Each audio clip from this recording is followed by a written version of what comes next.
Kakapasok lang, nakonsensya na. Gibo, Chidoro, umami na. Traidor sa palasyo, tinuro na. Naglaglaga na. Aba, matindi itong pamagat ah.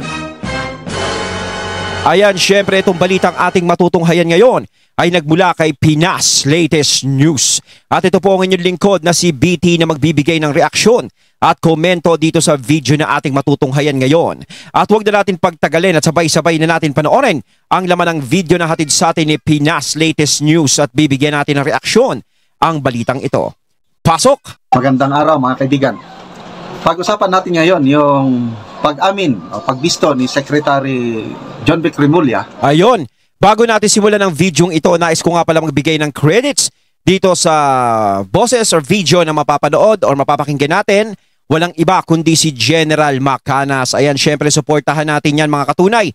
The General's Viewpoint. Pagpatuloy natin Ng mga core planners sa pag-aresto, pag-dala kay PRRD sa the Netherlands ay sina Secretary Anyo at Secretary Gibo. Ayun, kung matatandaan natin, no, ngayon, nangyari yung investigasyon sa pagpapadala kay PRRD dun sa dahig, sa ICC yung pagbibigay. No, si Aimee ay kinausap, no, parang inimbestigahan si John Vic Remulla about dun sa naibulgar niya doon sa interview sa kanya doon sa telebisyon na ayun yung parang ano daw na may nagplano sila ganto ganyan, yun ang inuungkat ni Aimee, di ba? Yun ang inuungkat niya. Tapos syempre sinasabi ni Remulla na hindi naman daw ganun ang pagkakasabi niya kasi ang hirap kasi, 'di ba? Meron kasing TV. 'Di ba? Nasabi mo kasi sa TV. Kaya talaga ang lalabas talaga is parang ano to, parang binago mo yung statement mo. 'Di ba? Parang magiging ganon. Ang hirap paniwalaan. 'Di ba? Kung sana ba hindi ka nagpa-interview sa TV or nagpa-interview ka sa TV, nagsalita ka ng ganon, tapos sinabi mo na, "Uy, burahin mo naman 'yan. May nasabi ako diyan, palitan na lang natin." Sana gano'n na lang para hindi na bulilyaso. Hindi ba? Kahit sabihin mo kasing nagkamali ka ng sinabi mo. Kasi may kasabihan tayo eh. Pag ikaw nagpapaamin ka ng tao minsan eh, no? Kung ano yung una mong nasabi, yun ang totoo. Di ba? At saka parang kalmadong-kalmado siya habang sinabi niya yun sa interview. Kaya syempre, kukwestiyonin talaga yun. Di ba? Siguro nagalit sa kanya yung mga kasama niya. Walang hiya ka. Pati kami, dinamay mo pa. Kumbaga parang kinanta mo kami. So, ito si Attorney Sal Panelo hindi nakapigil sa kanyang motion. Sabi niya, mali ang ginawa niyo. Pagkatapos kayong tulungan ni PRRD nung kapanahonan niyo, ganyan pa ang ginawa niyo. Ay, parang ganun. No? Kasi alam naman natin si Gibo Chidoro, at saka si Anyo, di ba? Ropa Pips ni yan eh. Ni PRRD yan. Nung panahon ni PRRD, mga tropang tuna yan, ganun. Pero nung nawala na si PRRD sa katungkulan, medyo nag-iba na yung ihip ng hangin.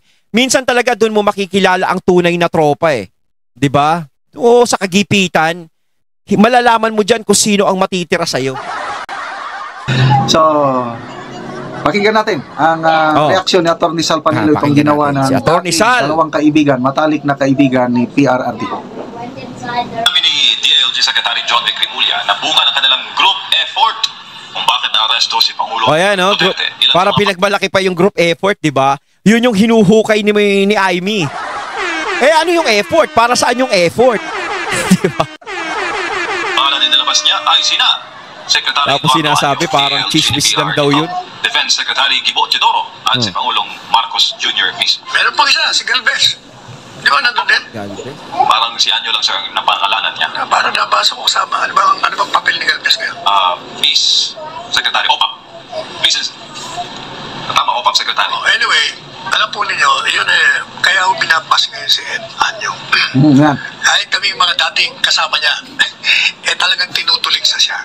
Sapagkat, alam naman natin na nagkaroon ng pangalan yan dahil kay Presidente Duterte. Kaya ginawa niya sa cabinet member. Hindi, sa totoo lang, no? Tama yung sinasabi ni Attorney Sal. No, ni Sal Panelo. no? Lahat ng mga taong dumikit kay PRRD is nagkaroon ng future sa politika. Ang lakas kasi ng hatak ni PRRD pagdating sa politika, lalong-lalo na syempre, nadyadyaan yung may pinatunayan na siya sa mga tao. 'Di ba? Yun yung ginagawang basihan ng mga tao, yung kung ano yung pinatunayan ni PRRD. So syempre, kung meron siyang i-endorsong tao, 'di ba? Kung may papakilala siya or ganito, is pagkakatiwalaan ng mga tao. Syempre, alam nila si PRRD, maayos yan, ganito, ganyan. 'Di ba? Kaya yung tiwala nila, hindi na sila magdadalawang isip na pagkatiwalaan kung sino yung daladala ni PRRD. 'Di ba? Ganun yun eh. Kita nyo naman, si Tolentino nga, hindi naman kilala yan eh. Kung hindi naman binuhat ni PRRD yan, wala yan. Hindi totoo lang mga katunay ha. Hindi naman siya kilala. 'Di ba nag-MMDA lang yan, pero sa tingin nyo ba, kung hindi siya binuhat ni PRRD noon mananalo siya bilang senador? Sa tingin ko mga katunay, hindi. 'Di ba? Kasi lahat, hindi ko nababanggitin yung iba na nabuhat ni PRRD. 'Di ba? Marami siyang mga binuhat na pangalan na nag-success sa pagpopolitika. 'Di ba? Ngayon katulad nito, yung PDP laban ngayong eleksyon. Kita nyo naman, nagiging matunog ngayon sila. No, nagiging matunog. May survey nga na lumabas pasok siguro yung pitong PDP laban ang nakapasok doon sa survey. Papakita ko sa inyo yon mga katunay sa susunod kong vlog. Ipapakita ko na yung pitong nakapasok, no? Ang alam ko kasi number 1 si Bongo. Si Bongo ang naging number 1 doon. Si Bato de la Rosa yung pangalawa. Tapos pangatlo ata si Jimmy Bondoc. Then yung pang-apat is sa Alyansa or saan ba sa Alyansa galing? Basta. Basta may nakapasok din sa Alyansa doon. 'Di ba? Si Vic Rodriguez nakapasok din. Pang number 9 ata or number 8. Basta 'yon mga katuwa. Si Kong Marcoleta nandoon din, nakapasok din. Chief of staff yan dahil kay Presidente Duterte. Alam niya naman, nandun na ako na nasa kabinete siya, pero alam mo na mali. Mali, as in mali. Illegal, as in illegal. Dapat either mag-resign ka kung hindi mo na masikmura o tumahimik ka na lang. Pero yung ikaw ay kasama sa plan. Kay Attorney Panelo, yung sinabi niya, kung hindi mo masikmura, mag-resign ka. Sa tingin ko, kailangan niya ng trabahong yan. Kailangan niya ng posisyon na yan. Kasi kita niyo naman, kahit kaibigan mo, is parang lumalabas na parang pinagkanulo mo. 'Di ba? Kasi kung ikaw kaibigan mo, merong man lumalabas na ganung plano, 'di ba? Kung totoo man o hindi, ganon. Kung may lumalabas ba na plano, hindi ka sasama diyan. 'Di ba? Doon pa lang sa awayan ng mga Duterte at ng mga Marcos, kung nagsisimula na 'yon, magre-resign ka na doon pa lang. Hindi mo na siguro kailangan paabutin pa sa ganyang sitwasyon. 'Di ba? Kaso nga lang syempre, mas pinaabot niya ni Anyo sa ganung sitwasyon. At hanggang dito dumating na sa pagkuha kay PRRD is nandiyadyaan pa rin siya hanggang sa nadawit yung pangalan niya. Doon sa mga tao na sinasabi na nagbalak na dalhin si PRRD doon sa dahig. 'Di ba? Sa conspiracy, pati naman ikaw, Gipo, Diyos ko naman. Brad, ito pa. Brad ko ito sa Sigmaro. Nung ito'y tumakbong presidente, nagpagawa ako ng mga t-shirt para sa kanya, sarili kong gastos. Tinulungan ko siya. Grabe. At ilang beses siyang inalok ng presidente. Parang lumalabas dito. Parang kulang na lang sabihin na Attorney Panelo, mga wala kayong utang na loob.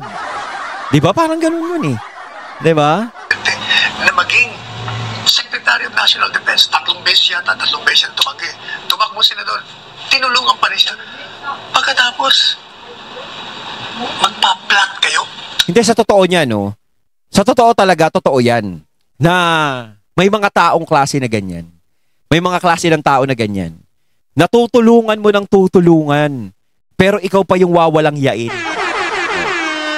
So in short yun, talagang makapalang ang muka. 'Di ba? Hindi sila marunong tumanaw ng utang na loob kung ano yung nagawa ng taong tumulong sa kanila. 'Di ba? Katulad niyan. Ang laki ng itinulong sa kanila. Kaso nga lang ano isinukli nila. 'Di ba? Kahit ba sabihin mo na, oh, nandiyan dito kami, may mga pwesto kami. Ang tunay na kaibigan, tunay na kaibigan. Hindi mo pagkakanuluyan kahit ikay bayaran. Di ba? Pero kung talagang mas nangingibabaw sa iyo ang profession mo, di ba? Yung profession mo, trabaho mo, no? Yung trabaho mo at kung ano ang magiging benefit sa iyo ng gagawin mo, yun ang papanigan mo. Di ba? Hindi mo papanigan si PRRD kahit magkaibigan kayo. Kumbaga parang sasabihan mo na lang, kaibigan lang naman yun eh. Iba naman to. 'Di ba? Mas makikinabang ako dito. Parang ang tingin nyo kasi kay PRRD is wala na siyang pakinabang sa inyo, parang gano'n. Yun yung parang nakakarating. Parang nakakarating doon sa sinasabi ni Atty. Panelo. Parang yung dating pinapakinabangan nyo siya, nandiyadyaan kayo, halos kung makakapit kayo sa pantalon ni PRRD, sobra-sobra. Ngayong wala na sa katungkulan si PRRD, ganyan na kayo? Na hindi nyo na mapapakinabangan, ganun ba yun? Yun lang. Magpaplano kayo kung paano nyo aarestuin ang illegal, ikikining illegal, at ikikidnap. Hindi lang yan. Mabuti sana kung maganda naman yung ayos ng ginawa nyo. Talaga namang balasubas ang ginawa nyo eh. Parang pinaalis talaga eh. Ang pamamaraan ng ginawa nyo. Sinaktan nyo pa yung mag-ina. Hindi, tsaka no? Nakita naman natin, no? Pagdating sa airport ni PRRD, sinalubong agad siya. Siyempre, ilang taon na yun? Mag-80 years old na yun. May edad na yun. Siyempre, hindi na ganun kalakas yung katawan nun. Galing ka sa biyahe, siyempre, kailangan niya ng pahinga. Kaso nga lang, galing siya sa biyahe, stress agad ang sumalubong sa kanya. Meron mga nagsasabi na drama lang daw ni PRRD yung kunwari nang hihina siya, paika-ika siya maglakad. Alam nyo mga toy, mga tay, di ba? Sa edad ni PRRD yon, wala nang panahon para umarte pa siya. Di ba? Hindi naman sa lahat ng oras yung ganong klaseng may edad, aarte. Siyempre, yung sinasabi ni PRRD mga ganon dati, yun yung bata-bata pa si PRRD. Pero 80 years old, mag-80 na, sus Mariosep kayo. Diba? Itulak nyo nga lang yan eh. No? Mabubuwal yan. Diba? Oh.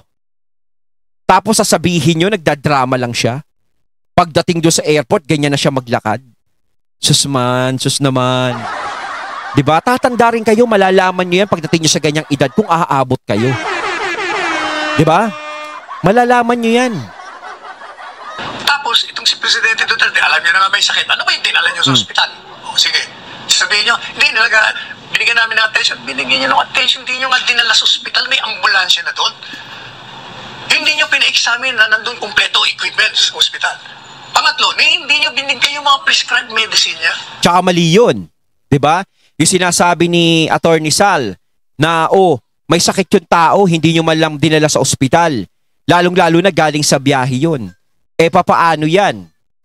Kung nasa biyahe kayo tapos biglang may mangyari kay PRRD, masama na pala yung pakiramdam niya, biniyahe nyo pa ng ganon. Di mas lalo kayong napahamak. Ang problema kasi, yung nangyari yung araw na yun, talagang nagmamadali sila na si PRRD ay madispatch siya. Yung matanggal na dito. Parang ganon yung nangyari. Kasi kung si PRRD may kasalanan yan, maraming proseso dito sa bansa natin na pwedeng gawin. Maraming proseso. Dito, pwede naman siya. Pwede siyang i-house arrest dito para hindi siya makawala. Papayag naman siguro si PRRD noon.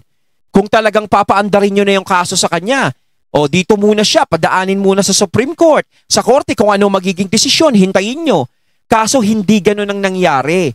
Talagang minadali nyo siya. Parang, eto ba, hinahamon mo kami, nadalin ka sa ICC, dadalin ka namin ngayon. At saka mag-e-eleksyon na, lakas-lakas ng PDP mo, kailangan mawala ka na dito. Parang ganun ba yun? Diba? Ganun yung tumatatak sa mga tao. Hindi lang tayo yung nakakapag-isip nun. Anong gusto nyong isipin namin? Dilala nyo si PRRD dahil may pagkakasala siya. No? Ngayon, kung sa paningin nyo may pagkakasala siya, sana dinaan nyo muna siya sa proseso dito sa Pilipinas. Hindi ka agad sa ICC. Diba? Kaya nakita nyo, nung nagsalita, napansin mo ba? Nagsalita siya, naka-Amerikana nga siya, pero ang boses niya, garal-gal, parang, at tingin ko, anong nangyari sa presidente, baka na mild stroke na ito? Siyempre, yun bang kinaladkad mo yan Hindi niya na pinagpahinga, hindi niya binigyan ng medisina, na pagkatapos pinabiyahe niya ng ilang oras yun, 16 na oras, mahigit. O talagang... Tsaka talagang yung nanginginig yung boses ni PRRD noon, talagang tamang sinabi ni Attorney Sal, na wala kang pahinga, tapos ganyang edad pa. Diba ganyang edad pa, ibabiyahe mo ng ganun katagal. Galing siya sa biyahe, ibiniyahe na naman. Diba? Ano yan, magko-concert? Pagkatapos ng concert mo, babiyahe ka na naman sa ibang bansa, magko-concert ka uli. Diba? Anong tingin nila kay PRRD, 16 years old?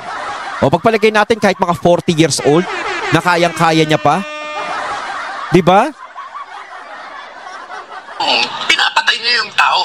Tapos kayong mga dating mga nagmamahal kay Presidente Duterte na tinulungan ng Presidente, hindi nyo man lang naisip yun? Kaya galit na galit sa inyo ang taong bayan, binabash kayo ngayon. Sir, ito may naglabas po ng mensahe. Pero yung nanginginig yung boss ni PRRD, parang isa na din yung siguro parang nanibago si PRRD sa klima. Kasi nga 'di ba sa Netherlands sobrang lamig. Ako kasi sinusubaybayan ko si VP Sara sa Facebook tsaka si Senator Robin. 'Di ba? Kasi lalo si Senator Robin naglalakad-lakad sa Netherlands. 'Di ba? Nakikita naman natin ginaw na ginaw si Senator Robin, halos ilan ang suot ni Senator Robin, naka-jacket na tapos parang may 4 na damit pa siya sa loob. 'Di ba? Yung sobrang ginaw na 'yon. Tapos nakapantalon na siya, may panloob pa siya sa loob. 'Di ba? Naka-bonnet pa tapos naka-balunbon, may balunbon pa sa liig ni Senator Robin. Partida na. Bata pa si Senator Robin. Pero gano'n na yung nararamdaman ng katawan niya na talagang sobrang ginaw, talagang gano'n.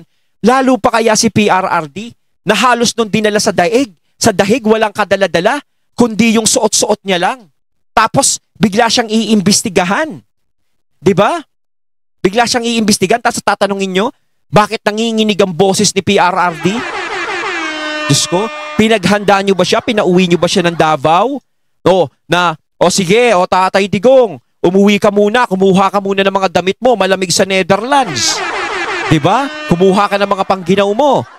Susundan ka ng mga pulis ko. Sana may ganun na lang, no? Kung talagang gusto niyo siyang arestuhin, kung gusto niyo siyang dalhin sa Netherlands, binigyan niyo muna ng pagkakataon na makapaghanda yung tao dahil alam niyo sa edad niyang yan, hindi niya masyadong kakayanin or maninibago yung katawan niya sa klima doon.